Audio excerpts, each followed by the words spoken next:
Jealousy can be an extremely uncomfortable experience, but is normal for so many individuals. In fact, it's a natural part of our human experience.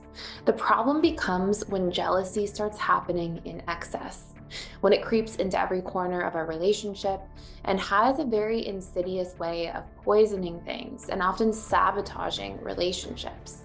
But secure individuals have a very unique way of handling jealousy that through every conversation they have and every single step they take that we're going to cover here today actually diminishes jealousy and helps to repair and strengthen a relationship overall. And in today's video, we are going to cover exactly that. This is what securely attached individuals do when they experience jealousy. My hope for you is that by the end of this video, you have a full, in-depth insight and understanding and know exactly the steps that you can take to kick jealousy to the curb once and for all.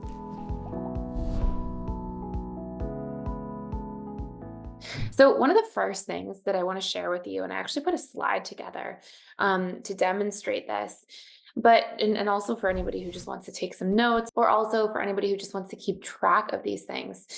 This is how a secure person handles jealousy. So, if you don't know what I mean when I refer to people as a secure person, they're actually one of four main attachment styles. Attachment theory is one of the most well studied concepts in psychology and originally came out of Cambridge University with John Bowlby. And basically, there are four major attachment styles. Every single person has one. It's not a diagnosis or a disorder. It's essentially the set of rules that you learned about how to give and receive love based on the childhood experiences you had with your parents or caregivers.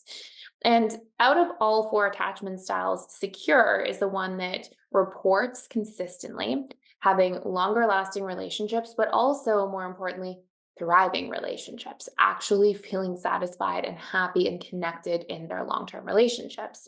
The other three attachment styles listed here that you'll see struggle a lot more generally in their relationship dynamics.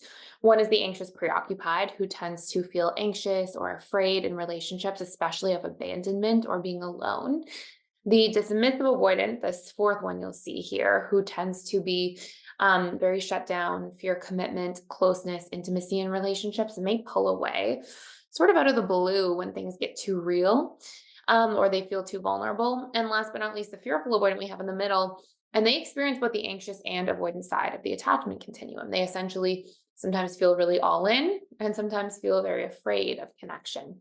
And this is often because they had a lot of really extreme experiences, both good and bad, with their caregivers growing up. So everyone has an attachment style, as I mentioned, and securely attached individuals have healthy skills that they learn from a really young age. And here's what they do when they feel jealous. Number one, they speak up. It's so common for individuals from different attachment styles to not speak up, to basically shut down, to go to great lengths to essentially hide that they feel jealous. But I can tell you right now, if you've ever experienced jealousy, when you try to repress it or deny it, it usually comes out in different ways. You may, for example, shut it down and then find yourself pushing your partner away later, or shut it down and instead find yourself clinging really intensely to your partner, or shut it down and 2 or 3 hours later have a volatile reaction to something totally unrelated to your jealousy experience, like getting really angry about the cupboard being left open when really what you were harboring anger around was 3 hours earlier when you experienced jealousy and felt this internal sense of threat or fear. So these reactions will actually be based on your attachment style. But securely attached individuals don't do any of those things. They will speak up when they feel jealous. And I'm going to share with you an experience that I had with a client once upon a time. And I've seen this in many cases in our programs as well. But essentially, I was speaking with a client who experienced a lot of jealousy. She was fearful avoidant in her attachment style, but she was doing the work to become securely attached. And partway through her journey, she said that she was really falling in love with her partner. They were about a year into the relationship and she felt really jealous. And she came into my office and she said, Thais, I know I'm really healing because I handled my jealousy differently today. And she said, sometimes I would feel jealous, maybe once or twice a week or every couple of weeks with my partner. And usually I would shove it down, not talk about it, and then a few hours later get upset about something seemingly totally unrelated, but it was really that I was projecting my feelings onto that thing, like the cupboard, um, because I was not communicating about something else. So this day that she experienced this and she was telling me about it, she said that day in particular, she felt jealous. And she actually went to her partner and said, "Hey, this is really difficult for me to communicate, but I'm actually feeling a little bit jealous about the interaction you had earlier with a friend of ours. And I really need just a little bit of reassurance and for you to be mindful about being touchy feely in relationships with other people because that doesn't land well with me. It doesn't feel good.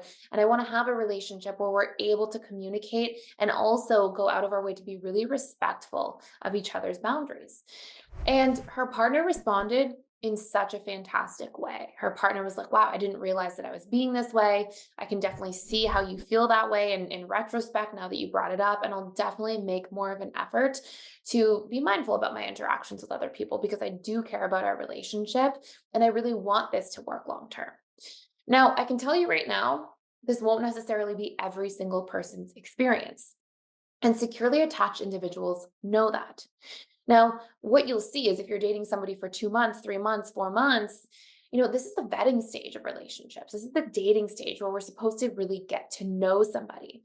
And securely attached individuals, they will go out of their way to make sure that they are vetting and upholding their standards. So let's say, for example, that a securely attached person doesn't get that interaction, like the client that I mentioned. The securely attached person will turn around and go to their partner who's they're trying to express openly and vulnerably about their concerns and their needs.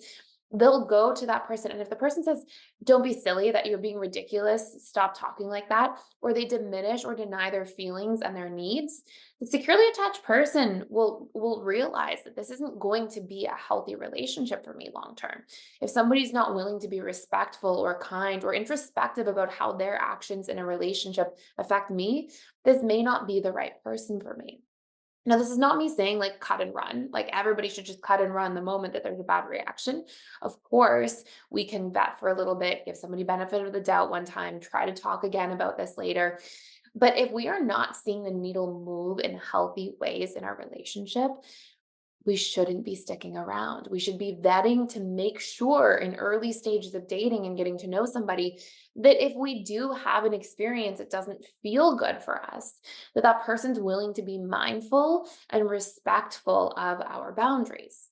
And at the same time, sometimes we have people who experience chronic pervasive jealousy all the time about everything. Part of what healthy interdependence is it is the ability to work on and take ownership of our own stuff in our 50% of the relationship, while also asking for support and consideration from somebody else in their 50% of the relationship. It is both. It is not an either or. It is not, I am jealous and I should only ever deal with that myself and never talk to you about how some of your actions are affecting me if you're potentially flirtatious with somebody else, for example. It is not that. And it is also not every time I feel jealous in my entire experience, that is only your problem to deal with. It is a combination of the two. And that's what secure attachment is really about. It's interdependency. I'm going to work through my own insecurities and I'm also going to share my insecurities with you. So as I'm working through them, you can be mindful, respectful, and courteous. Now, each situation is, of course, different. And in some cases, somebody is doing something really extreme, like being way overly flirtatious or texting or having some sort of like emotional affair with somebody else. And of course, that's a non-negotiable in most people's situations. I'm not saying go down that path and keep pursuing that and work on your insecurities. I'm talking about those sort of middle ground everyday interactions where maybe somebody's really friendly with somebody else and that offends, a partner and that doesn't feel good for somebody.